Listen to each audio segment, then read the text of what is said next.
La paz sea contigo, bienvenido. Contigo la paz, bendito el que bendice. Cuéntanos, por favor, en forma resumida, cuál es el área específica en la que te ocupas. Soy profesor en la Universidad Hebrea de Jerusalén. Mi especialidad es en la literatura judía posbíblica. Como todo lo compuesto, la tradición de Israel, yo diría, del siglo II antes de la era común hasta el siglo musulmán, que yo diría que es el siglo VI o VII de la era común. Aquí estamos hablando de 900 años que en ellos el pueblo de Israel construyó un edificio muy importante en su cultura postbíblica. Eso también incluye la Mishnah, Talmud, el orden de los rezos, incluye Midrash Haggadah y traducciones de la Biblia. La Biblia fue traducida al arameo como toda la literatura judía que llamamos literatura de Hazal, la literatura de nuestros sabios de bendita memoria, literatura rabínica, que según mi opinión es la piedra fundamental de lo que hoy llamamos judaísmo, que no es la Biblia, sino esta literatura. Explícanos, por favor, por qué dices que es la piedra fundamental y no la Biblia. Yo sé que al decir esto mucha gente se enoja. Ahora bien, recordemos, nosotros estamos hablando en hebreo y no usamos el hebreo bíblico. Yo no te dije Vayelech, Vayashov, Vayakom, sino que te hablé en el hebreo de los sabios. Nuestra teología hoy no es la teología bíblica, sino la mishnaica y talmúdica. La ley según la cual nosotros vivimos hoy cada uno a su modo. No es la ley bíblica. Es la ley de los sabios. Un ejemplo muy extremo, según la Biblia, una persona pertenece al pueblo de Israel según el padre y no según la madre. Por eso Jacob y todos sus hijos se casaron con mujeres cananeas. Por eso José se casó con una mujer egipcia, Moisés con una madianita. Recordemos, José y su esposa egipcia. Ella es la madre de Efraín y Manasés, dos tribus importantes en el pueblo de Israel. Moisés se casó con una mujer madianita, como dije. El rey Salomón se casó con una mujer amonea, y ella es la madre de Roboam, el rey que lo sucedió. Como Boaz, que se casó con una mujer moabita, que es Ruth. En la Biblia no hay ningún inconveniente en incorporar al pueblo de Israel mujeres extranjeras, y el hijo corresponde al pueblo de Israel según el padre. De repente llegas a la literatura mishnaica y del Talmud, te encuentras con una foto 180 grados opuesta, y así la ley dice que un judío es quien nació de una mujer judía, sin ninguna relación con el padre. Esa es nuestra vida hoy.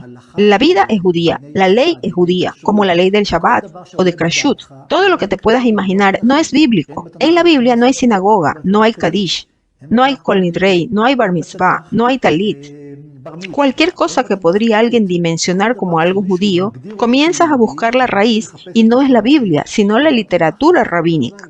De ahí empezó todo. Hubo tiempos en que parte del pueblo quiso vivir como dice la Biblia, como los caraítas. Los caraítas se quedaron en la esquina. Es verdad, es un buen ejemplo. Los caraítas existen hasta hoy. En Israel aproximadamente son 10.000 que quisieron vivir como la Biblia, sin la interpretación de los sabios y el Talmud. Pero se quedaron en el borde, cuando todo el pueblo de Israel fueron, según la interpretación de la Mishnah y el Talmud. Eso quiere decir que nuestro judaísmo es el judaísmo de los sabios. Nuestro judaísmo es definitivamente el de los sabios. Si Moisés, nuestro maestro, llegara hoy a nosotros, o el rey David o Judá el Macabeo, que era anterior a los sabios, del siglo II antes de la era común, llegaran aquí no entenderían qué es lo que queremos de ellos. No rezaban shaharit, ni se ponían tefilín, ni talit, no entenderían nada. Todo el judaísmo como nosotros lo conocemos, así como defines al judaísmo, remitirás a los sabios y no a la Biblia. A veces escuchamos que lo que los sabios dijeron es inspiración divina. Lo dijeron, quiere decir que su palabra es la palabra del Eterno. ¿Qué piensas de eso? Acá tocaste una pregunta muy... ¿Quién dice eso? ¿Quién dice que lo que los sabios dicen es inspiración divina? Los sabios. Acá entramos en un círculo que no sé cómo podríamos quebrarlo. Toda la base de los sabios es lo que ellos dicen sobre sí mismos. No tenemos ningún móvil externo. No hay nadie que venga y diga sobre los sabios, sino que ellos mismos dicen de sí mismos. Su soporte es una voz celestial, un espíritu divino, etc. Y el pueblo de Israel aceptó ese soporte. Y este para mí es el delator más importante. El hecho mismo de que el pueblo de Israel, menos los caraítas que fueron corridos hacia afuera hasta el siglo XVIII, XIX, hasta el tiempo de la emancipación y la secularización del pueblo de Israel, el pueblo de Israel recibió en forma general la Torá de los sabios, de la Mishnah, el Talmud y el orden de los rezos, y el libro de las leyes, del Rambam, por ejemplo, o el Shulchan Aruch de Rabbi Yosef Karo, pasaron a ser los libros centrales del pueblo de Israel, diría más que la Biblia. Y la Biblia empezó a ser leída a través de los ojos de los sabios. No es que la Biblia quedó a un lado, sino que ahora empezó a ser leída con nuevos anteojos. Ahora es leída como la leen los sabios. Y los sabios leen la Biblia diferente a como la lee un profesor de historia o un profesor de arqueología, judío o no judío, en la universidad hoy en día. Acá hay dos aproximaciones completamente diferentes. Entonces debemos decir que la aproximación judía es la aproximación de los sabios, directamente el concepto judaísmo. ¿De dónde figura el judaísmo en la Biblia? Sobre Moisés, nuestro maestro, no dice que era judío. De Abraham no dice que era judío. De David no dice. Solo en Mordejai. Mordejai el judío. Y Mordejai figura en el final de la Biblia, en la época persa, pero toda la época anterior habla de hebreos. El pueblo hebreo, los hijos de Israel, no de judíos. El judaísmo es un concepto que aparece después de la destrucción y no inmediatamente después de la destrucción del primer templo. Durante el segundo templo aparece la idea del judaísmo, hasta el judaísmo que conocemos hoy, como reformista, conservador, ortodoxo, ultraortodoxo o secular. No hay ninguna diferencia. Todas las corrientes del judaísmo son judíos que responden a los sabios y no a la Biblia. Si es así, podría ser que vamos a cambiar como una vez cambió el camino. ¿Sabes lo que dice el Talmud? La profecía les da a los tontos. No quiero profetizar, pero quien mira atrás tiene que reconocer que pasaron 3000 años del rey David hasta hoy. Deja fuera al patriarca Abraham, al primer hombre. Del rey David hasta hoy, 3000 años. Casi todo ha cambiado. Cada cosa dio por lo menos una vuelta hasta nuestra época. Así que yo pienso que en el futuro, en otros 3000 años, nuevamente las cosas pueden cambiar. Pero no quiero siquiera intentar predecir. No sé a dónde va la ley. No sé a dónde va el judaísmo, pero quien mira atrás tiene que reconocer que es muy dinámico, de mucha apertura, muy cambiante y se expande en muchos aspectos que quizá nunca estuvieron como un judío secular. El concepto de un judío secular no existió en una época anterior. Un judío era siempre un judío religioso, observaba las leyes de una u otra manera, pero un judío secular orgulloso de su judeidad secular es algo nuevo. Quizás 200 años continuará o no, no lo sé. Esperaremos y veremos. Una de las bases de la construcción de la Mishnah y el Talmud. Quizá esto nos dio una gran riqueza a nuestra literatura, a la literatura de los sabios. ¿Qué piensas de esto? En ningún momento hay acuerdo. Es la discusión, es la confrontación, es la pregunta. Esto es lo que mantuvo el judaísmo vivo. La literatura rabínica desborda de discusiones, en debates, como dices. Puede ser Shammai o Hillel, puede ser Rabí Yoshua o Rabí Eliezer, Rabí Akiva, Rabí Ishmael, y después Rabbi Abayé, y así sigue todo el tiempo. Eso sostuvo el judaísmo en forma paradójica, precisamente vivo. No había una sola opinión monolítica. Creo que una sola opinión se hubiera secado. Lo que sostiene la vida, la efervescencia, es precisamente el hecho de que todo el tiempo las personas no acuerdan unas con otras y debaten al respecto unas con otras y llegan a un acuerdo y continúan adelante. Esa es la vida del judaísmo, según mi entender. Hoy en día encontramos qué tipo de debate es permitido y cuál no. Cuál es en aras del cielo y cuál no, según la cita de Avot. Pero el Talmud también dice que los alumnos de Shammai y de Hillel, aunque contraponían sus ideas, casaban a sus hijos entre sí. En nuestro tiempo quizá haya la vida del debate, pero hay veces que no solamente no se casan, sino que ni se hablan unos con otros. O no comen uno en la casa del otro, o no toman una taza de té. Tienes razón, tocas un punto, según mi opinión, muy doloroso. Es cierto, continuamos las discusiones, pero perdimos el respeto de darle al otro el permiso para que discrepe conmigo. Tú recordaste al Talmud, que dice que los alumnos de Shammai y Hillel discutían centenares de casos, pero uno recibía la opinión del otro. Y también cuando definieron que la ley era como los alumnos de Hillel, los alumnos de Shammai recibían sobre sí la práctica de cómo se fijó la ley, a pesar de que creían tener razón. Acá hay algo muy estremecedor. Yo sé que tengo razón, pero vivo según la decisión de lo que fijó la mayoría. Y la mayoría fijó diferente a mí. Y este es el asunto del respeto por la otra opinión. Lo correcto es escuchar otra opinión, de pensar que tal vez el otro esté en lo cierto, o por lo menos según su opinión está en lo cierto. Por lo menos puedo permitirle pensar diferente. Esto un poco se perdió en el judaísmo, en las últimas generaciones de todas las direcciones. Los reformistas frente a los ortodoxos, los neoortodoxos frente a los ultraortodoxos, los seculares frente a los religiosos. Tocaste un tema muy difícil, pero quizá algún día se solucione. Probaremos, vamos a trabajar. Mientras tanto, todo el acercamiento de la Mishnah, el Talmud, los Midrashim, quizá es exégesis de la Torá. Y según lo que dijiste, como ellos entienden a la Torá. Pero hay veces que cambian la literalidad del texto por completo y construyen un nuevo edificio. Es cierto, completamente. Entonces, si tomamos la idea de los sabios, y como dijiste, con los cambios de 3000 años, tenemos el derecho de seguir estudiando e ir encontrando nuevas interpretaciones.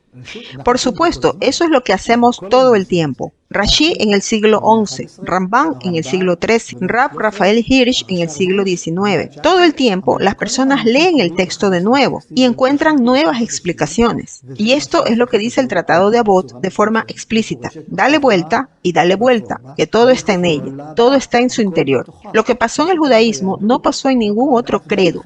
Un texto pasó a ser el centro de la religión. Por eso la religión judía es el libro. Nosotros somos el pueblo del libro. El rabino es aquel que sabe leer el libro, es el que sabe ir a la biblioteca. Si vamos hoy con una pregunta a alguien, nos dice, un momento, vayamos a su biblioteca o a su computadora, no importa, vamos a los libros. Y los libros se cambian por libros. El Shulchan Aruch puede cambiar al Rambam, y este a la Gemara, y la Gemara a la Mishnah, y la Mishnah a la Torá. Todo el tiempo me explican, tienes razón, cambiaron de una punta a la otra. La Torá dice, no cocinarás al cabrito en la leche de su madre.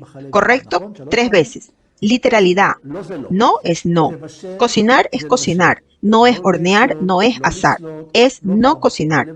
Y menos no comer. Cabrito es cabrito. No es gallina, no es búfalo. En la leche de su madre. Es la leche de su madre.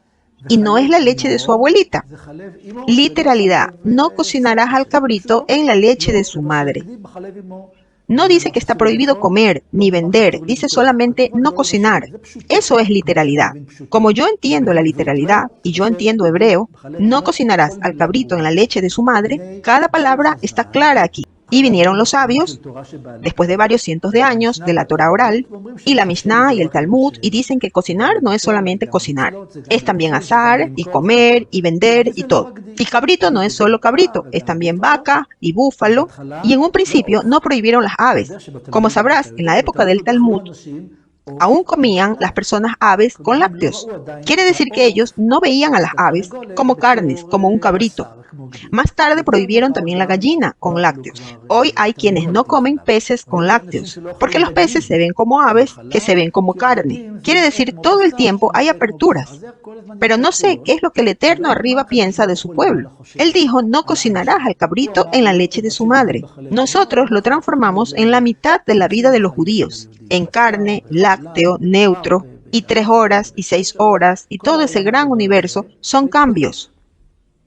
Y con esa expansión y con la idea de revisar si es Torah divina,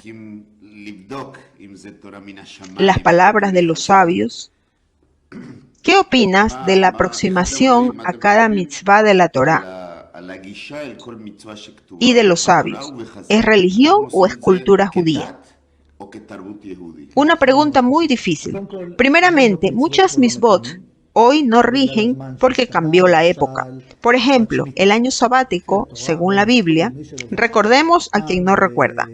Una vez en 7 años no se trabaja la tierra, y jubileo una vez en 49 años que no se trabaja la tierra, y se liberan los esclavos, etc.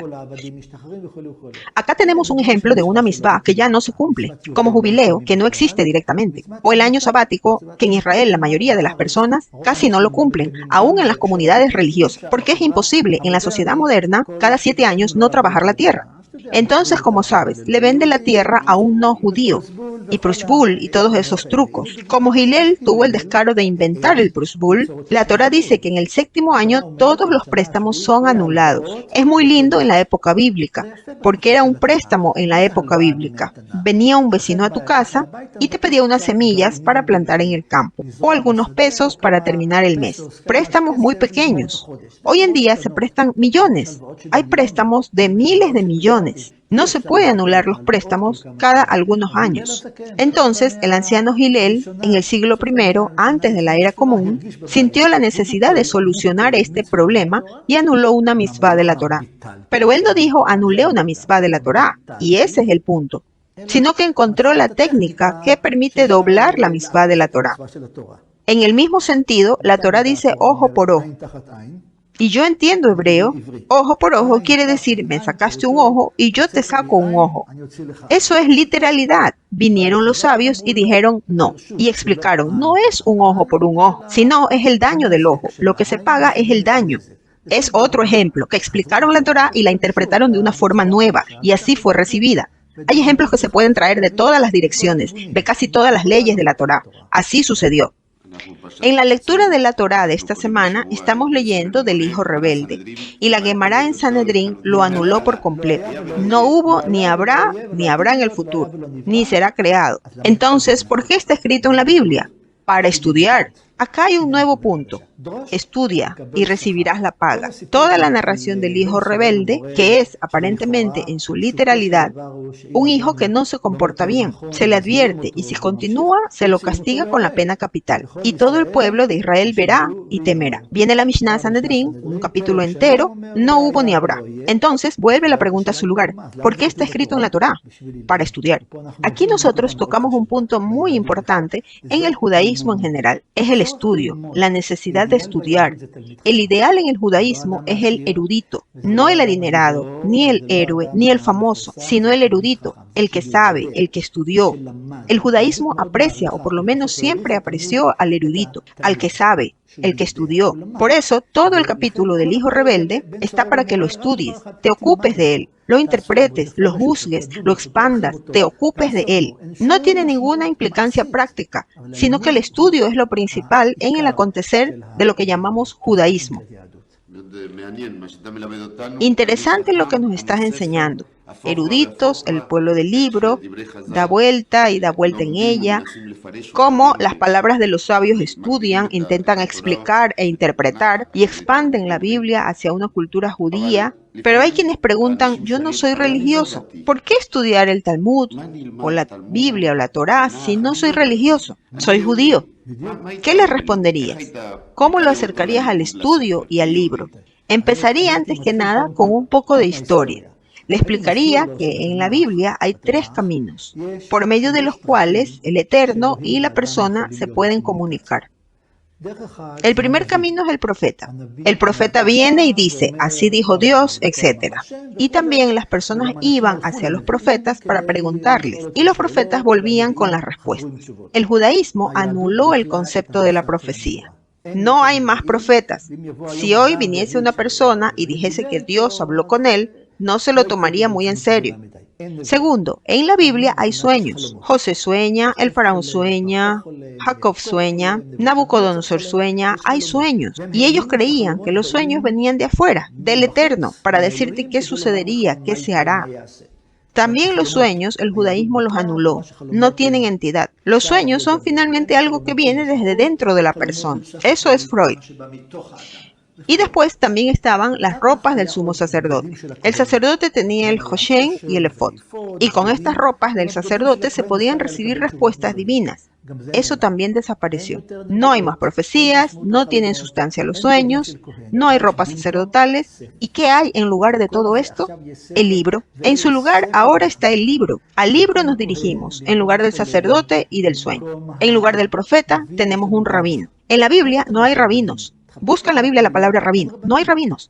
Cuando digo Moisés, nuestro rabino, y todos decimos Moisés, nuestro rabino, pero en la Biblia no hay tal cosa como nuestro rabino. Es en el idioma de los sabios, que para nosotros es Moisés, nuestro rabino. Entonces, el libro se transformó en el centro de la religión judía, de la cultura judía. Y yo en esto no veo una diferencia al estudio del libro. ¿Qué es el libro? Es la Biblia y todo lo que construyeron sobre la Biblia, desde la época antigua hasta nuestros días, en todos los aspectos. También el Zohar, el libro de la Cábala, es una interpretación mística de la Biblia. El Rambam, un libro de ley, es la apertura de la ley de la Biblia. El Talmud, que es el libro más conmovedor de nuestra cultura, más conmovedor que cualquier otra obra, es un libro que hay que estudiarlo. Y la pregunta, si eres religioso o no, no es relevante. Si eres judío, y ese es el punto, debes conocer tu tradición, debes estudiarla. Flota sobre el agua como una hoja perdida. Esa es mi respuesta. Eso de que no eres religioso, a mí no me interesa. Para estudiar no hace falta ser religioso. Más aún, eres judío, debes estudiar. En mi opinión, es un axioma completamente claro. Ahora que traes a la mesa a Freud, y teniendo en cuenta que tu ocupación es la literatura rabínica clásica, como dijiste, pero también citas a Rabí Yosef Karo, Rashi o autores más modernos. ¿Qué pasa con estos judíos gigantescos, como en filosofía Spinoza o tantos otros? En verdad hay muchos judíos, Levinas, que transcribe interpretaciones sobre el Talmud explícitamente. En nuestros días, en universidades en el mundo, se estudia y se escribe sobre el Talmud, pero no en un encuadre negro, ultraortodoxo, religioso. ¿Debemos recibirlos como Torá? ¿Es también Torá? ¿Es una continuación a los sabios? Mira, Levinas, Hermann Cohen, Martin Buber, Rosenzweig, todos ellos escriben como judíos. Freud no siempre escribió como judío. Acá y allá escribe como judío. No tiene que ser automático. Como Einstein, no todo lo que escribió, a pesar de que era judío, fue una escritura judía. Eso está bien. Yo pienso que sí, seguro. Levinas, sus interpretaciones al Talmud son muy conmovedoras, con la condición que sepas que antes de Levinas también estaba el Gaón de Vilna, y antes estaba el Maharay de Praga, y antes estaba el Rambam, y antes Rashi, y antes el rabino Sahadia Gaón, y voy en la historia hacia atrás, y me encuentro con los autores de la Gemara y de la Mishnah. Claramente son parte de la pirámide. No interrumpiría la pirámide bajo ninguna circunstancia. También lo que se escribe hoy, aún lo que escriben las personas que llamaríamos no religiosas, si está escrito dentro del encuadre judío, por eso hablo de una pirámide que crece, ¿me entiendes? No es un monolito que quedó del mismo tamaño. Se ensancha y avanza. En el medioevo fue la filosofía. Yehuda Leví estaba en el Kuzari, por ejemplo, fue a la mística, como el libro del Zohar. Fue en otras direcciones. No tengo ningún problema con Levinas. Yo leo a Levinas. No siempre entiendo, pero ese es otro problema. Es un problema mío, pero sin duda es parte de la cultura judía. Spinoza, Derrida. Derrida me es más cómodo. Leí más a Derrida que a Spinoza. Derrida es un filósofo francés que falleció no hace muchos años. Primeramente, su nombre no era Derrida. Lo llamamos Jacques Derrida, pero su nombre era Jacob Derry. Empecemos por ahí. Es un judío del norte de África que estudió mucho en las yeshivot en Marruecos y después tuvo éxito en entender que esencialmente toda aproximación a un texto es la aproximación judía a texto. Quiere decir, la aproximación judía le dice al texto, yo te voy a decir qué es lo que dices. El texto no habla, yo hablo dentro del texto. Un texto dice mil cosas a miles de personas distintas. Es cierto referente a la Biblia, es cierto referente al Zohar, dice Derrida también, es cierto respecto a Molière, o respecto a Borges, o al diario de hoy. Les doy un ejemplo a mis alumnos. Una campana. Tomas una campana que está en silencio, no hace ruido, le das un golpe y suena, ¿verdad? Ahora bien, le puedes dar un golpe fuerte o débil, le puedes dar un golpe con un hierro o con madera, desde dentro o desde afuera, un golpe arriba o abajo. La misma campana puede dar 1000 sonidos a miles de personas diferentes. La campana no cambia. ¿Qué cambia? Cambia el que la golpea. El lector es el que cambia. Y somos lectores todo el tiempo. Derrida lee, y Levinas lee, y yo leo, y el Maharal de Praga lee. Por supuesto, no me comparo a ellos. Todos leen el mismo texto, y todos interpretamos muchas cosas diferentes. Y ese es nuestro deber, golpear la campana, que es nuestra cultura, y darle lugar a sonar en nuestras manos, y entender, y yo puedo golpear así, y tú golpeas de otra forma, y ambos obtenemos algo de la misma campana. Da vuelta en ella, y da vuelta en ella, que todo está en ella. Todo incluye a Spinoza. Aún desde un punto de vista religioso, también Spinoza está ahí. Porque si Elohim no hubiera querido, no hubiera habido un Spinoza. Desde un lugar religioso te lo digo. Y según esa pirámide que dices, que es nuestra cultura y nuestra literatura, y nuestra tradición, y toda la sabiduría judía que está en los libros, ¿se la puede cortar? ¿Hay que empezar desde el principio? Yo quiero estudiar Talmud, pero la Biblia no la leí en mi vida. ¿Se puede? ¿Me quieres preguntar a mí? La respuesta es sí. Si es correcto, no estoy seguro. Claro que se puede. ¿Y quién soy yo para decirle a alguien que no? Además, nadie puede leer toda la pirámide. Eso es claro. Nunca alcanzaremos a leer los cientos de miles de libros que se escribieron. Se puede entrar en la mitad. Pero un estudio verdadero debes ir desde abajo hacia arriba. Empezar desde abajo para ver cómo las cosas se van construyendo. Se puede leer Talmud, se puede leer solamente Rambam, se puede leer solo Zohar, pero como un académico se ve incorrecto. Tienes como las cosas que se construyeron. Y por supuesto no olvidar que cada cosa debe ser leída con su historia, en su contexto histórico, en cada sociedad en general. Los judíos nunca trabajaron solos, fueron parte de la sociedad islámica, de la sociedad cristiana. Hay que conocer también, no hay otra forma, hay que conocer el Corán para entender a los judíos en la tierra islámica. Hay que conocer la literatura cristiana para entender qué le sucede a los judíos en tierras cristianas. Hay muchísimo para estudiar. Y el estudio, que en mi opinión es el mayor deleite, el estudio es la forma en la que puedes ser soberano de tu cultura, en la cultura judía. La pregunta de la Torá y sus preceptos es completamente independiente. Tengo varios amigos no observantes, pero saben y son judíos no menos buenos que yo. No son para nada religiosos.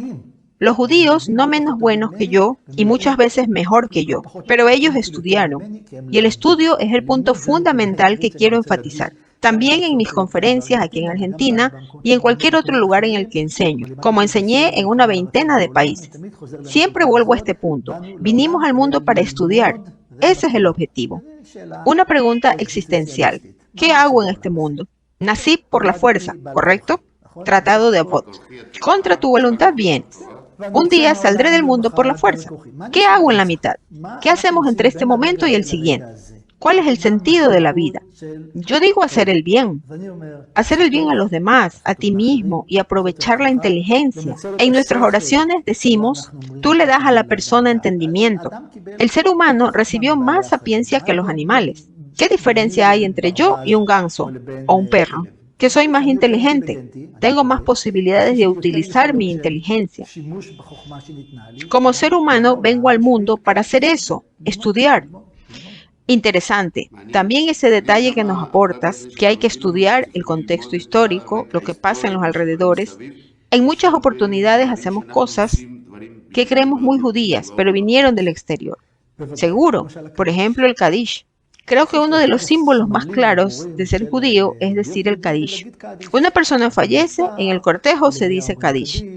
Hay un día de aniversario, lo que es llamado en alemán Yahrzeit, que es una palabra germana. En el día de la conmemoración por el Estado de Israel se dice Kadish. Y supongo que también en Argentina, frente a conmemoraciones de tragedias judías, dirán Kadish. ¿De dónde apareció la tradición judía de decir Kadish por los fallecidos? Eso es una pregunta que una persona inteligente debe hacer. Quiere decir no solo decir Kadish, sino un momento. ¿Por qué? ¿Acaso el rey David dijo Kadish por Ishai? ¿Acaso Abraham, nuestro patriarca, dijo Kadish por su padre Terah? ¿Acaso Rabí Akiva dijo Kadish por su padre que se llamaba Yosef? No, por ninguno de ellos se dijo Kadish. ¿El Rambán dijo Kadish por su padre? La respuesta es no. El Rambán en el siglo XII no conocía el Kadish. Él escribió un libro de rezos y en todo su libro no figura en ningún momento un Kadish en memoria de los fallecidos. Hay otro Kadish por los sabios, pero el Kadish de duelo no figura y el Rambán es del siglo XII, acá detrás nuestro. Entonces la pregunta es, ¿cuándo apareció este Kadish que dicen los huérfanos por los fallecidos, etcétera? Es la influencia del mundo cristiano. No tengo tiempo de extenderme aquí, es una conferencia entera, pero es un buen ejemplo clásico. Encender velas en memoria no es judío. Recordar un aniversario no es judío. ¿Cuándo falleció Rabí Akiva? ¿Cuándo murió Rabí Yohanan? ¿Cuál es la fecha de defunción del rabino Saadia Gaón? Nunca el judaísmo guardó fechas de fallecimiento. No les interesa fechas de fallecimientos. Los cristianos siempre pensaban el día. Hoy es el día de San Agustín. Hoy es el día de San Silvestre. Hoy es el día de... Cada fecha. El judaísmo ashkenazí, como el alemán que vivía en una sociedad cristiana, Aprendió de ellos a recordar aniversarios. Por eso hasta hoy en día decimos Yahrzeit. También en español se dice Yahrzeit.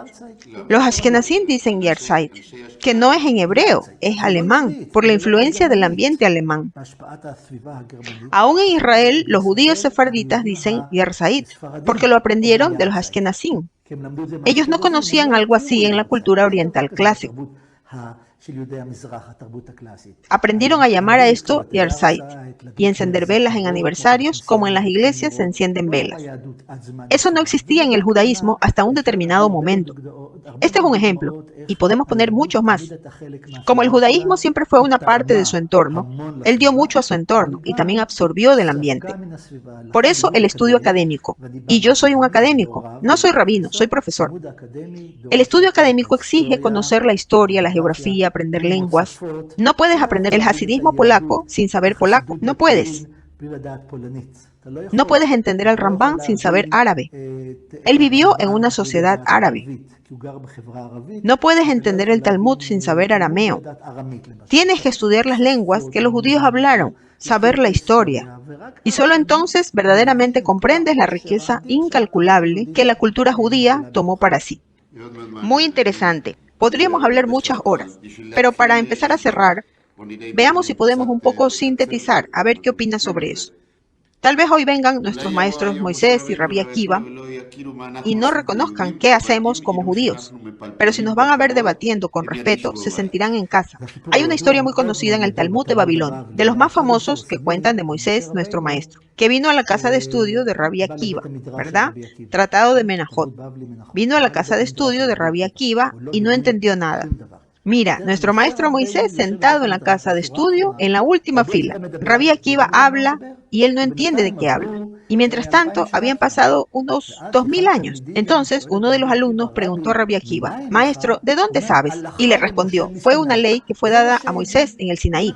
Y eso Moisés lo entendió. Ah, todavía me recuerdan y recuerdan al Sinaí. Entonces, digamos así. Si Moisés, nuestro maestro, llegara hoy, o Rabbi Akiva, o aún el Rambán, o aún el Gaón de Vilna, de hace apenas 250 años, llegarían aquí, no entenderían muchas cosas. Pero si ven que se relacionan de forma respetable y estudia, se sumaría al estudio. Imagínate nuestro maestro Moisés estudiando una página del Talmud. Se sentaría el Rambán y estudiaría con nosotros, el Maharán de Praga, que es posterior a él. Creo que todos coinciden que el estudio es lo fundamental. La Torá lo menciona todo el tiempo y lo enseñarás a tus hijos. Y de ese lugar no hay diferencia entre Moisés y todos los demás.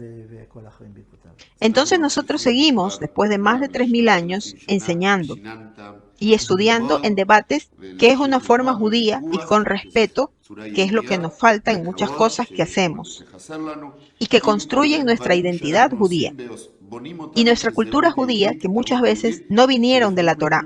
Y no todos tienen tantos miles de años y quizás vendrán otros o no. Seguro van a venir otros, no sé, pero van a venir. El judaísmo va a tener que empatizar con Internet. Hoy ya se ocupa de problemas de ética, en salud, etc.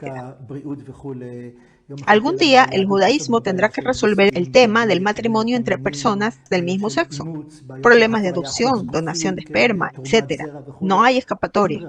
El judaísmo tendrá que abrirse y se abrirá. No sé en qué dirección, pero siempre el judaísmo se abrió.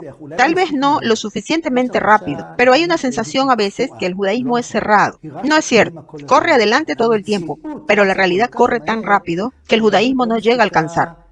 Estoy seguro que se abrirá y se adelantará. Y si van a grabar este encuentro en otros 3000 años, entonces van a decir, nuestro maestro Moisés, Rabbi Akiva y Avigdor Shinan, ojalá se acuerden de mí.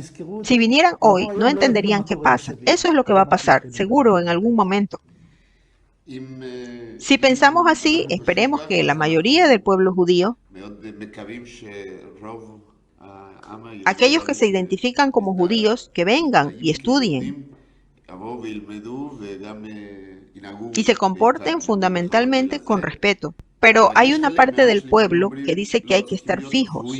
Lo que nosotros hacemos viene desde Moisés, desde el monte Sinaí, y no nos podemos mover ni a la derecha ni a la izquierda, ni un solo paso. A esa gente yo le contesto que sea con salud. Si es lo que tú piensas, tienes el derecho de hacerlo. No creo que sea cierto, pero hablamos del debate con respeto. Puedo entender personas, llamémoslas fundamentalistas. En este momento no es una palabra de desprecio. Ellos creen que todo le fue dado a Moisés en el Sinaí y que solo hay un camino, y solo su camino es correcto. Yo respeto su derecho a pensar así.